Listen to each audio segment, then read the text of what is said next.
Use headphones for better experience.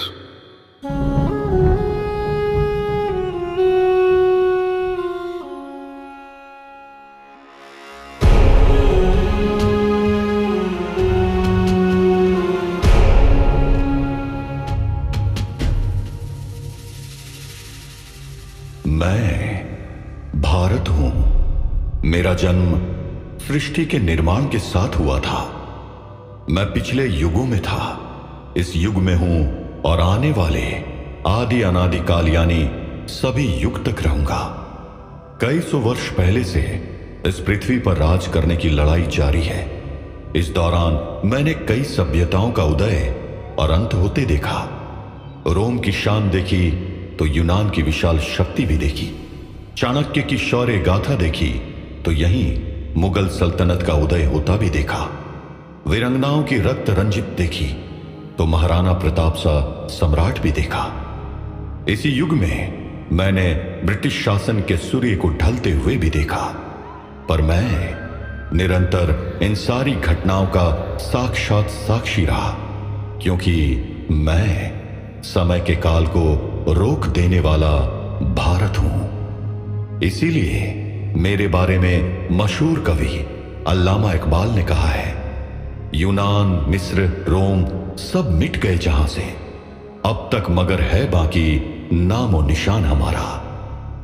मेरे समय के साथ बदलते रहने की कहानी, मेरे भारत से भारतवर्ष बनने की कहानी अब ईंट की जुबानी। मेरी ये दास्तां कई भाग में रिलीज होगी, जिसका पहला हिस्सा चाणक्य एरा के रूप में आपके सामने पेश है। भारतीय पूर्व प्रधानमंत्री अटल बिहारी वाजपेयी ने अपनी कविता में कहा था कि भारत जमीन का टुकड़ा नहीं, जीता जागता राष्ट्र पुरुष है। हिमालय मस्तक है, कश्मीर मुकुट है, पंजाब और बंगाल दो विशाल कंधे हैं। ये चंदन की भूमि है, अभिनंदन की भूमि है, ये तर्पण की भूमि है, ये अर्पण की भूमि है। इसका कंकर कंकर शंकर है, बिंदु बिंदु गंगा जल है। भारत के बनने की इस कहानी की शुरुआत आज से 2300 साल पहले से होने जा रही है। ये भारतीय मैकियावेली कहे जाने वाले चाणक्य का काल था। आज से 2300 साल पहले की बात है। भारतीय इतिहास के पन्ने गवाही देते हैं कि तब मगध राज्य ही भारत का सबसे बड़ा और विशाल साम्राज्य हुआ करता था। उसकी राजनीतिक सीमाएं उत्तर पश्चिम में अफगानिस्तान, पूर्व में असम और दक्षिण में गोदावरी तक फैली हुई थी।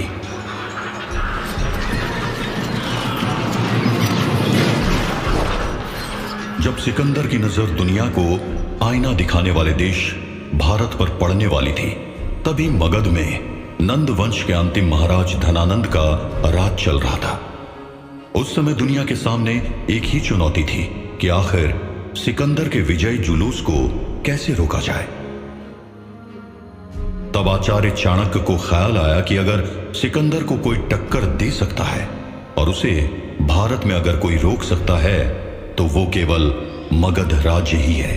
फिर आचार्य चाणक्य ने फैसला किया कि वो मगध जाकर वहां के महाराज धनानंद से मुलाकात करेंगे और सिकंदर को रोकने के लिए रणनीति बनाएंगे। आचार्य चाणक्य बिना समय गवाए अपने एक शिष्य के साथ मगध की तरफ निकल गए। लेकिन मगध की सीमा में पहुंचने के साथ ही उन्हें मालूम चल गया कि मगध की दिशा और दशा सही नहीं है। यहां की आम जनता परेशान है और राजा धनानंद जनता के ही पैसों से ऐशो आराम की जिंदगी जी रहा है। धीरे धीरे वो समय भी आ गया जब आचार्य चाणक्य मगध के राजमहल के सामने पहुंच गए। तब उन्होंने देखा कि एक तरफ आम लोगों को टैक्स के लिए मारा जा रहा था, तो दूसरी तरफ राज दरबार में ब्राह्मण दान उत्सव की तैयारियां भी चल रही थी। दूर दूर के राज्यों से ब्राह्मण आए थे और उन्हें महाराज धनानंद सोने के सिक्के दान में देने वाले थे। चाणक्य राज दरबार की तरफ बढ़े।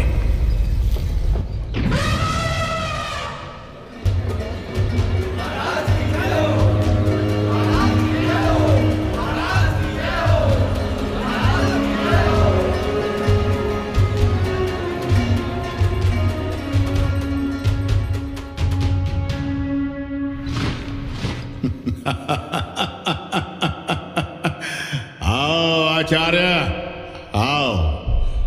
धनानंद के दरबार में तुम्हारा स्वागत है। बहुत ही उचित अवसर पर आगमन हुआ है तुम्हारा। प्रणाम महाराज। ब्राह्मणों सुनो, मेरे राज्य में धन की कोई कमी नहीं है। संपत्ति की वर्षा हो रही है। ये सब इसीलिए हो रहा है क्योंकि महाराज धनानंद अत्यंत सामर्थ्यवान और शक्तिशाली महाराज है। मेरे यहां स्वयं कुबेर विराजमान है, परंतु धनानंद दान देना भी जानता है। और आज दान पर्व के अवसर पर सभी ब्राह्मणों को दान दिया जाएगा। महामंत्री अमात्य राक्षस। जी महाराज, आज्ञा दीजिए। ब्राह्मणों को नाम लेकर बुलाओ। उन्हें मैं स्वर्ण अशर्फियां दान में दूंगा। उन्हें भी तो ज्ञात होना चाहिए कि आखिर धनानंद कौन है, हा?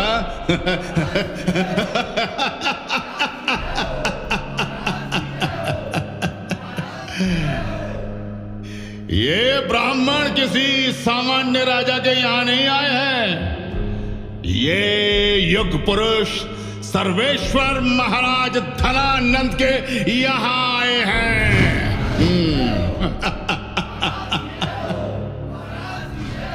जो आज्ञा महाराज। महाराज के समक्ष सबसे पहले चाणक्य पधारे।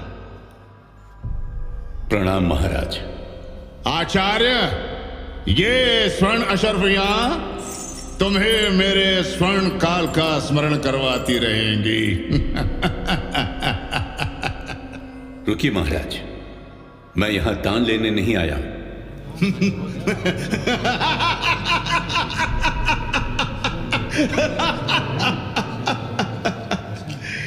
क्या? तो फिर तुम्हें क्या चाहिए आचार्य? साथ ही मैं यानी मगध महाराज धनानंद ये जानने के लिए इच्छुक हूं कि तुमने मेरा तिरस्कार क्यों किया। क्या तुम्हें पता नहीं कि महाराज धनानंद के दान को मना करने की क्या सजा हो सकती है? तुम इतने नादान तो नहीं लगते हो। महाराज, अगर आप सत्य सुनेंगे तो आहत होंगे। हो सकता है कि पीड़ा की वजह से आपका हृदय भी दुख जाए, क्योंकि सत्य काफी कठोर और निष्ठुर होता है। शाश्वत सत्य आपके दुखों का कारण भी बन सकता है। ऐसा दुख जिसका स्मरण आपको मृत्यु काल तक रहेगा महाराज। आचार्य, मैं किसी भी सत्य को सुन सकता हूं। लगता है तुम्हें अच्छे से ज्ञात नहीं है कि तुम किससे बात कर रहे हो। अगर तुम्हें पता होता तो तुम ऐसी गलती करने की बिल्कुल चेष्टा नहीं करते। इस गलती के लिए तुम्हें कारावास में भी डाला जा सकता है। महाराज, मैं जानता हूं कि मैं किससे बात कर रहा हूं। प्रजा को आतंकित करके उससे छीना हुआ धन दूषित और मलिन होता है। इस धन का छोटा सा भाग ब्राह्मणों को दान करके आपको पाप से मुक्ति कभी नहीं मिलेगी। हम लोगों ने देखा है कि आप धन प्राप्ति के लिए अपनी प्रजा पर कैसा अत्याचार कर रहे हैं। यहां की प्रजा प्रतिदिन खुट खुट कर मर रही है। महामंत्री अमात्य राक्षस, महाराज का अपमान करने के लिए इस असुर की तरह दिखने वाले आचार्य को बंदी बना लिया जाए। महाराज क्षमा करिएगा, परंतु ये आचार्य चाणक्य है। इनसे बड़े बड़े राजा शिक्षा लेने आते हैं और इनकी विद्या की चर्चा दूर दूर के राज्यों तक फैली हुई है। इन्हें आदि अनादि काल तक का ज्ञान है। ये कोई भी हो, लेकिन आज के समय में धनानंद से बड़ा कोई नहीं है। ये कुरूप ब्राह्मण जिसके पांव भी राक्षस की तरह हैं, इसने मेरा अपमान किया है, मेरा किया। इसे इसकी सजा जरूर मिलेगी। मेरे अपमान के लिए इसे यहां से धक्के देकर बाहर निकाल दो। इसे उठाकर मगध की सीमा के कोसों दूर फेंक कर आओ। इतना सुनते ही आचार्य चाणक्य की आंखें चढ़ गई। वहां बैठे लोगों को ऐसा लग रहा था जैसे आज ही मगध साम्राज्य चाणक्य के तेज से खत्म हो जाएगा। धनानंद, जरा आहिस्ता बात करो। ये तुम नहीं बल्कि तुम्हारा अहंकार बोल रहा है। तुम एक राजा नहीं बल्कि विनाशक हो। धनानंद, तुम अपने कर्तव्यों से भटक चुके हो। तुम्हें बिल्कुल ज्ञात नहीं कि राज्य को कैसे चलाया जाता है। तुम्हें तो यह भी ज्ञात नहीं कि एक राजा कैसा होना चाहिए। ये राजगद्दी तुम्हें तुम्हारी राजकुशलता से प्राप्त नहीं हुई है। तुम एक अत्यंत ही नाकाम राजा हो। तुम्हारी बौद्धिक क्षमता इतनी कमजोर है कि तुम भूल चुके हो कि तुम लुटेरों के वंश के हो। तुम किसी क्षत्रिय वंश के नहीं हो। सैनिकों, इसे तुरंत बंदी बना लो। मुझे ये क्रूप ब्राह्मण इसी क्षण कारागार में चाहिए। फिर मैं इसे एक काबिल राजा का परिचय देता हूं। इसे इसी क्षण ज्ञात हो जाना चाहिए कि धनानंद कौन है।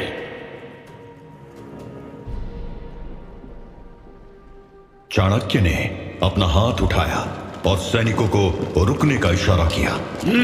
धनानंद, भूल गए हो तुम कि राजा सिर्फ और सिर्फ जनता का सेवक होता है। आज मगध की प्रजा तुमसे त्रस्त हो चुकी है, परंतु मैं ऐसा होने नहीं दे सकता। मैं यहां तुम्हारे साथ मिलकर सिकंदर को रोकने की रणनीति बनाने आया था, परंतु अब मुझे ज्ञात हो गया है कि इस देश को सबसे अधिक खतरा तुम्हारे जैसे राजा से है। यह सर्वज्ञात है कि नंद वंश क्षत्रियों का वंश नहीं है बल्कि लुटेरों का है, जो अकस्मात ही मगध पर राज कर रहा है। और धनानंद, ये याद रहे कि तुम इस नंद वंश के अंतिम राजा बनकर रह जाओगे।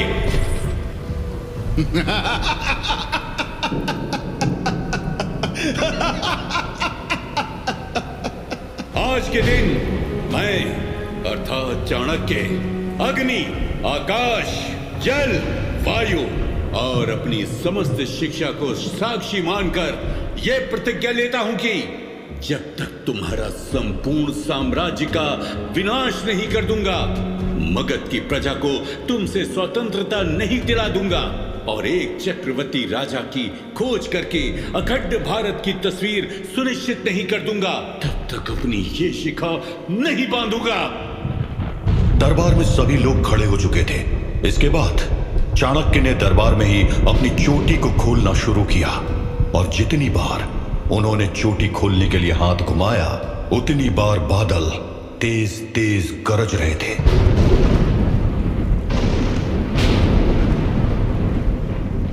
मगध साम्राज्य के दरबार में कौन राजा धनानंद को चुनौती दे रहा था? आखिर कौन कह रहा था कि मैं अखंड भारत का निर्माण करूंगा? आपको बता दें, अखंड भारत की कल्पना कोई 100-200 साल पहले नहीं की गई थी। यह भारत अंग्रेजों की देन नहीं है और ना ही अखंड भारत की पहली कल्पना सरदार पटेल ने की थी, बल्कि अखंड भारत की पहली कल्पना आज से 2300 साल पहले की गई थी। और जिस महानायक ने कश्मीर से लेकर कन्याकुमारी तक और गंधार से लेकर असम तक एक भारत की सोच रखी थी, उसे दुनिया के इतिहास ने 3 नामों से याद रखा: विश्वगुप्त, कौटिल्य या गुरु चाणक्य। एक नए अखंड और अद्भुत भारत के बनने की शुरुआत तो उसी दिन हो गई थी जिस दिन इस देश की पावन धरती में गुरु चाणक्य का जन्म हुआ था। चाणक्य की माता का नाम चनेश्वरी और पिता का नाम चनक था। वैसे तो किसी काल से चाणक्य को परिभाषित नहीं किया जा सकता है, लेकिन फिर भी उस समय के भारत को महाजनपदों का भारत भी कहा जाता था। उस समय का भारत जनपदों में बटा हुआ था, जिसके मुख्य जनपद कुछ इस तरह नजर आते थे: काशी, आज का वाराणसी; कौशल, आज के समय के अयोध्या, फैजाबाद के आसपास का क्षेत्र; मगध, आज के पटना और गया का इलाका; वज्जी, बिहार के दरभंगा के आसपास का क्षेत्र; अंग भागलपुर मुंगेर के आसपास का क्षेत्र, मल्ल आज का देवरिया उत्तर प्रदेश, चीतिया आज का बुंदेलखंड और मध्य प्रदेश, वत्स आज का प्रयागराज, अवंती आज का मालवा मध्य प्रदेश, मत्स्य आज का जयपुर राजस्थान, कुरु आज की दिल्ली और हरियाणा, पंचाल आज का उत्तरी उत्तर प्रदेश, शुरासेना आज का मथुरा, स्मका दक्षिण भारत की गोदावरी नदी घाटी के आसपास का क्षेत्र, और गंधार पेशावर और रावलपिंडी जो कि आज का पाकिस्तान है। ये सब उस दौर के महाजनपद हुआ करते थे। इनके अलावा भी छोटे छोटे राज्य थे जहां शास्त्र और राजा की इच्छा के अनुसार राजपाट चलता था। वो वक्त 3री शताब्दी ईसा पूर्व का था। उस दौर के मगध में गौल्य नाम का एक गांव हुआ करता था जो कि आज के पटना के आसपास का क्षेत्र है। इस गांव में कई ऋषि मुनि और विद्वान रहा करते थे। उन्हीं में से एक आचार्य चणक भी थे। पेशे से आचार्य चणक अध्यापक थे। आचार्य चणक और उनकी पत्नी शिष्यों को अपनी संतान की तरह प्यार किया करते थे। लेकिन एक सत्य यह भी था कि अभी तक आचार्य चणक दंपत्ति की कोई संतान नहीं हुई थी। समय का दौर गुजरता गया और आचार्य चणक को एक दिन खुशखबरी मिल गई। उनके घर संतान का जन्म होने वाला है। वो और उनकी अर्धांगिनी माता पिता बनने वाले हैं। आचार्य चणक के घर खुशियां आने वाली है। इस बात की खबर अब पूरे गांव में फैल चुकी थी। वैसे तो चाणक्य का जन्म कहां हुआ था इसके ऊपर कोई एक राय नहीं है, लेकिन प्राचीन जैन ग्रंथ परिशिष्ट पर्व के मुताबिक चाणक्य का जन्म गोल्य नाम के गांव में हुआ था। धीरे धीरे समय बीत रहा था। 9 महीने पूरे हो गए थे। उस दिन आचार्य चणक अपनी कुटिया के बाहर व्याकुल होकर टहल रहे थे। उनके माथे पर भी चिंता की लकीरें देखी जा सकती थी, लेकिन यह चिंता ज्यादा समय के लिए नहीं थी। कुछ समय बीता और आचार्य चणक की कुटिया से एक महिला बाहर निकली। आचार्य, प्रसन्नता दिखलाइए। आपके मुख पर प्रसन्नता के भाव नजर आने चाहिए। और हाँ, गांव वालों को भी न्योता दे दीजिए। बधाई हो, आपको पुत्र रत्न की प्राप्ति हुई है। क्या? मुझे पुत्र रत्न? एक बार फिर से कहिए कि क्या मैंने सही सुना? मुझे ऐसा प्रतीत हो रहा है कि मैंने कई दशक बाद ऐसे शब्दों को सुना है। जी हाँ आचार्य, आप पुत्र के पिता बन गए हैं। शिशु और उसकी माता दोनों कुशल मंगल हैं। इतना सुनने के बाद ही आचार्य चणक की आंखें नम हो गईं। वो बहुत ज्यादा खुश हुए और महिला के प्रति अपना सम्मान व्यक्त किया। फिर पूरे गांव को न्योता दिया और धूमधाम से इस दुनिया में अपनी संतान का स्वागत किया। इसी के साथ इस देश में सियासत की नई परिभाषा लिखने वाले का जन्म हो चुका था। इस देश को मासूमियत के रूप में ही सही, लेकिन चाणक्य मिल गए। आचार्य चणक को उनका पुत्र तो मिल गया था, लेकिन अभी उनके सामने कई चुनौतियां आनी बाकी थी। अभी चाणक्य के बारे में ज्योतिषाचार्य की भविष्यवाणी बाकी थी, जिस भविष्यवाणी ने चाणक्य के माता पिता की चिंता को बढ़ा दिया था। और जन्म के साथ ही चाणक्य के मुख में एक दांत था। आखिर उसका क्या राज था?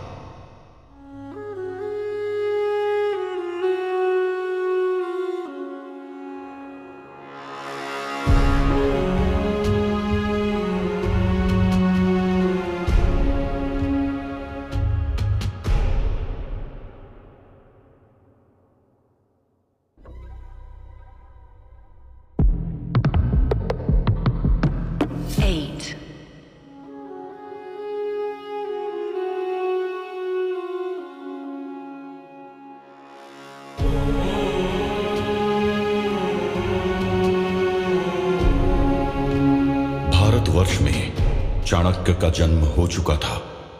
बच्चे के नामकरण के लिए आचार्य चणक ने कई ऋषि मुनियों को अपने घर आमंत्रित किया। इसी दौरान उन्होंने न्योता मगध राज दरबार में भी भेजा था। तब मगध में धनानंद के पिता महापद्मानंद का राज चल रहा था। महापद्मानंद भी एक क्रूर शासक था। वह आचार्य चणक को बिल्कुल पसंद नहीं करता था, इसलिए उसने निमंत्रण स्वीकार नहीं किया। पर कई विद्वान ऋषि मुनि आचार्य चणक के यहां पधारे। प्रणाम सभी ऋषि मुनियों को। ईश्वर और इस सृष्टि की असीम कृपा से हमारे जैसे निर्धन आचार्य दंपत्ति के यहाँ खुशियों की बेला आई है। हमें पुत्र रत्न की प्राप्ति हुई है। आप जैसे श्रेष्ठ विद्वान ऋषियों के चरण कमल हमारी कुटिया में पड़े हैं। इसके लिए हम हृदय से अभिनंदन और कृतज्ञता व्यक्त करते हैं। कृपया करिए और हमारे पुत्र को आशीर्वाद दीजिए, साथ ही उसका नामकरण भी करिए। आचार्य चणक अपने बच्चे को हाथ में लेकर ऋषि मुनियों के पास पहुंचे। एक ऋषि ने उनके हाथ से बच्चे को अपने गोद में लिया। इस बच्चे के जन्म के साथ ही एक खास बात जुड़ी हुई है। इसके तो मुख में जन्म के साथ ही एक दांत मौजूद है। ऐसा संजोग आज के काल में शताब्दियों में एक बार देखने को मिलता है। ये कोई आम बच्चा नहीं है, बल्कि ये तो एक युग पुरुष है। इतना सुनते ही मुख्य जैन मुनि उस बच्चे के पास आए और बड़े ही आश्चर्य से उसे देखने लगे। नवजात बच्चे के मुख में एक अलग ही तेज था और वो मुस्कुरा रहा था। आचार्य, ऐसे संजोग का निर्माण कई शताब्दियों में एक ही बार बनता है। मेरी विद्या इस बात का प्रमाण दे रही है कि ये कोई आम बालक नहीं है, बल्कि जन्म के साथ ही इसके मुख में विराजमान एक दांत ऐसे संजोग का निर्माण कर रहा है कि ये बालक आगे चलकर राजा बनेगा। कदापि ऐसा न कहिए मान्यवर मुनि। मगध भूमि राजा महाराजा से त्रस्त आ चुकी है। यहाँ की प्रजा व्याकुल है, दुखी है, वो अत्यंत पीड़ा में है। हम नहीं चाहते कि हमारा पुत्र बड़ा होकर किसी भी जनपद का राजा बने। ये एक गरीब आचार्य के घर में जन्मा है। हमारी इच्छा है कि हमारा पुत्र बड़ा होकर एक मुनि या फिर आचार्य बने। कोई तो ऐसा मार्ग होगा जिसे ये भविष्यवाणी बदल सके। अपनी कृपा दृष्टि से हमें उस मार्ग पर चलने के लिए प्रोत्साहित करिए। आचार्य, एक मार्ग है। अगर शंख और मंत्रों के उच्चारण के साथ इस बालक के मुख में विराजमान इस दांत को तोड़ दिया जाए तो ये राजा नहीं बनेगा, बल्कि राष्ट्र निर्माता बनेगा। ये एक ऐसे चक्रवर्ती राजा की खोज करेगा जिसका राजधर्म ही आम प्रजा के दुखों को खत्म करना होगा। ये संसार इस बालक को भविष्य निर्माता के रूप में याद रखेगी। युगों युगों तक सृष्टि में इस बालक का नाम विष्णुगुप्त सूर्य के तेज के समान जगमगाता रहेगा। सृष्टि के किसी भी कोने में जब जब साम्राज्य निर्माता की बात होगी, प्रजा विष्णुगुप्त को याद करेगी। आज इसी क्षण इस नवयुगित बालक का नाम विष्णुगुप्त रखा जाता है। भारतवर्ष को चाणक्य का पहला नाम विष्णुगुप्त मिल चुका था, पर भविष्य की परतों ने इन्हें 3 नामों से याद रखा। तो बाकी के 2 नाम कहां से आए? चाणक्य के नामकरण पर फेमस संस्कृत विद्वान और हिस्टोरियन एनडी हक्सर कहते हैं, दरअसल चाणक्य का पहला नाम विष्णुगुप्त ही था। यह नाम उनके जन्म के वक्त ऋषि मुनि और उनके पिता ने रखा था। जैसा कि सभी को मालूम था कि उनके पिता का नाम आचार्य चणक और माता का नाम चनेश्वरी था, इसलिए लोग उन्हें चाणक्य नाम से बुलाने लगे थे। इसी के साथ चाणक्य ने अपनी राजनीति, कूटनीति, अर्थशास्त्र, राजतंत्र के महाज्ञान का कुटिल सदुपयोग किया था, इसलिए उन्हें कौटिल्य कहा गया। चाणक्य के 3 नाम होने के यही मुख्य कारण थे। इसी दौरान मगध में धनानंद के पिता महापद्मानंद का राज चल रहा था। चाणक्य के जन्म के दौरान ही भविष्यवाणी के बारे में मगध में बैठे महापद्मानंद को पता चल चुका था। इस भविष्यवाणी के बाद से ही महापद्मानंद की जलन आचार्य चणक से और ज्यादा बढ़ चुकी थी। उसे अंदाजा लग गया था कि अब आगे चलकर मगध की धरती किसी बहुत बड़े युद्ध की साक्षी बनने वाली है। उसे अपनी आने वाली पीढ़ियों का भविष्य खतरे में नजर आने लगा। धीरे धीरे समय अपनी रफ्तार से आगे बढ़ता गया। चाणक्य की उम्र 5-6 साल हो चुकी थी। इस दौरान महापद्मानंद के मन में एक साजिश ने बड़ा रूप ले लिया। सुनो अमात्य शक्तार, तुम इस साम्राज्य के सेनापति और महामंत्री हो। तुम्हें तो ज्ञात ही है कि मैं एक महान साम्राज्य का महाराजा हूं। यह साम्राज्य इस समय अपने स्वर्णिम युग को जी रहा है।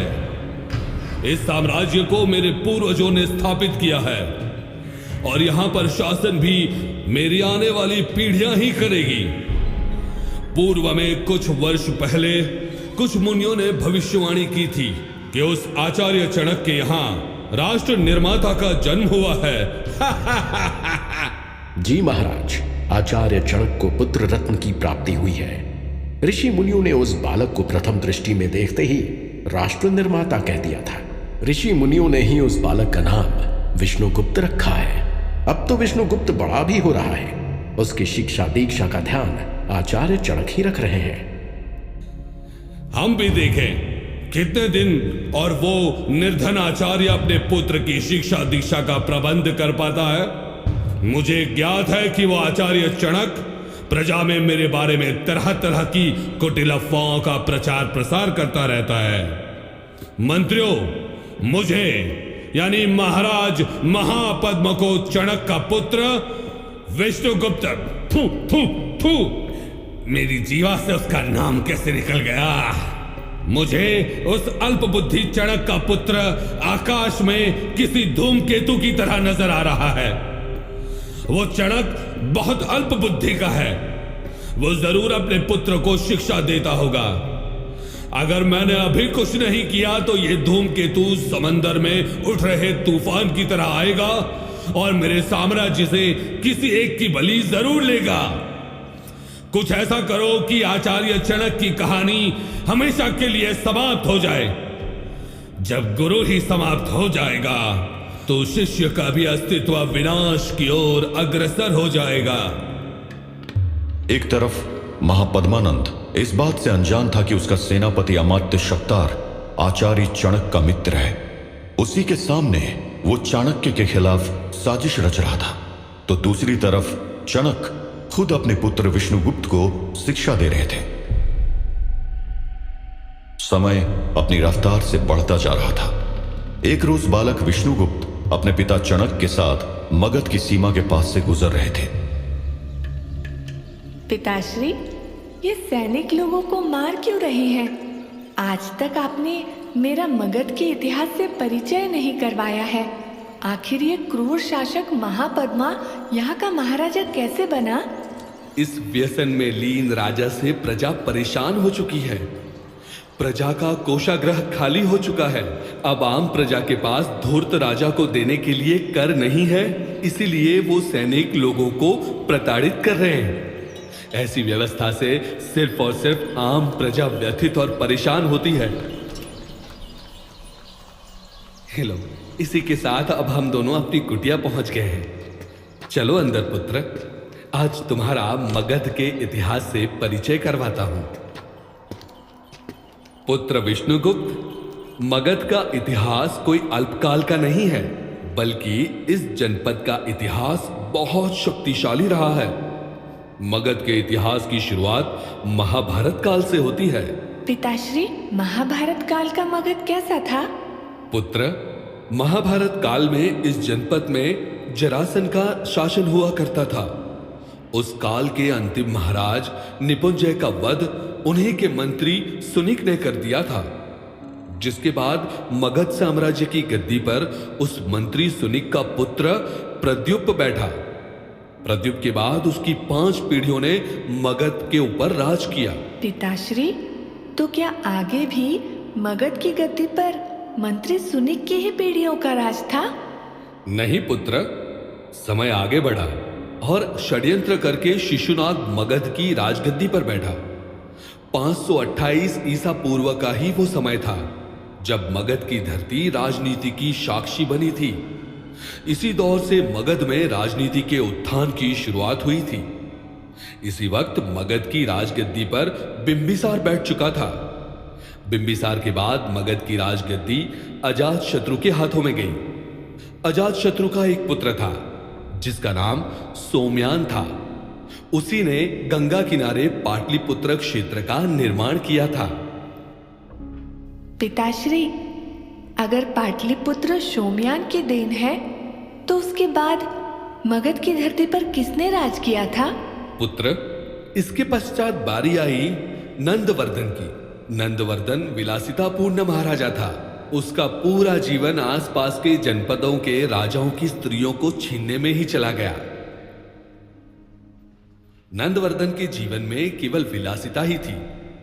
इसी विलासिता की वजह से उन्होंने चांडाल कुल की एक स्त्री महामाया के पति की हत्या भी करवा दी थी। उसके पति की हत्या सिर्फ और सिर्फ महामाया को हासिल करने के लिए करवाई थी। इसके पश्चात महामाया को नंदवर्धन महल में लेकर आ गया। उसने पुत्र को जन्म दिया जिसका नाम महापद्मनंद रखा। अच्छा, महापद्मा नंदा चांडाल कुल की स्त्री महामाया का पुत्र है। पिताश्री, क्या महामाया के मन में नंदवर्धन के लिए नफरत उत्पन्न नहीं हुई थी? बिल्कुल हुई थी। महामाया के मन में नंदवर्धन के खिलाफ नफरत थी। नंदवर्धन उसके साथ व्यभिचार करता था, जिसकी वजह से ये नफरत बढ़ती गई। महामाया ने अपने पुत्र महापद्मनंदा को इस तरह बड़ा किया कि उसे अपने पिता नंदवर्धन से नफरत हो गई। महापद्मनंद जब युवावस्था में पहुंचा तो एक रात अपनी माता महामाया को प्रसन्न करने के लिए उसने नंदवर्धन की विभत्सता तरीके से हत्या कर दी। अगले ही दिन महामाया ने उसे मगध का महाराजा घोषित कर दिया। कुल श्रेष्ठ मंत्रियों के सामने उसे महापद्म की उपाधि दे दी गई। इस तरह महापद्मनंदा मगध की राजधानी पाटलिपुत्र की राजगद्दी पर बैठ गया और इसी ने नंद वंश की शुरुआत की। इसके पश्चात नंदवर्धन के सभी चीर परिचितों को राजद्रोह के अपराध में मौत की सजा सुना दी गई। क्या महापद्मा नंदा हमेशा से इतना ही अत्याचारी था? ऐसा भी नहीं कि महापद्मनंदा हमेशा से ही इतना अत्याचारी और व्यभिचारी था। शुरुआती काल में उसने कुशलता के साथ राजपाट संभाला था, कई युद्ध भी लड़े थे और विजय पताका भी लहराया था। इसके शासनकाल का एक दौर ऐसा भी था जब मगध शक्तिशाली बन रहा था, परंतु अचानक कुछ वक्त पश्चात ही यह भ्रष्टाचार में लिप्त होने लगा। इसका ध्यान भी केवल व्यभिचार में लगने लगा। यह क्रूर बनता गया। आज वक्त ऐसा आ चुका है कि मगध की जनता नंद वंश से त्रस्त आ गई है। प्रतिदिन किसी ना किसी परिवार की स्त्रियां गायब हो जाती हैं। महापद्मनंदा बुजुर्ग हो चुका है। यह बहुत समय तक अब मगध की राजगद्दी पर नहीं बैठेगा। पर चिंता की बात यह है कि इसका पुत्र धननंद, वो इससे भी ज्यादा क्रूर और भ्रष्टाचारी है। अब निकटतम भविष्य में धननंद ही मगध की राजगद्दी में बैठने वाला है। पुत्र विष्णुगुप्त, इन सब बातों से मैंने तुम्हें इसलिए अवगत कराया है क्योंकि अगर भविष्य में मगध की धरती को तुम्हारी जरूरत पड़े तो तुम्हें ज्ञात रहना चाहिए कि तुम्हें क्या करना है। आप आश्वस्त रहिए पिताश्री। मगध की धरती की रक्षा के लिए मैं सदैव आपकी शिक्षा का स्मरण रखूंगा। आचार्य चाणक्य और विष्णुगुप्त की बातों का सिलसिला जारी था। आधी रात बीत चुकी थी। तभी आचार्य चाणक्य की कुटिया के दरवाजे में किसी की दस्तक हुई। आचार्य चाणक्य ने दरवाजा खोला तो सामने मगध साम्राज्य का सेनापति और आचार्य का मित्र अमात्य शक्तार खड़े हुए थे। चेहरे में चिंता साफ झलक रही थी। ऐसा लग रहा था कि कोई बड़ी अनहोनी दस्तक देने वाली है। आखिर इतनी रात को मगध साम्राज्य के सेनापति शक्तार आचार्य चाणक्य से क्यों मिलने आए थे?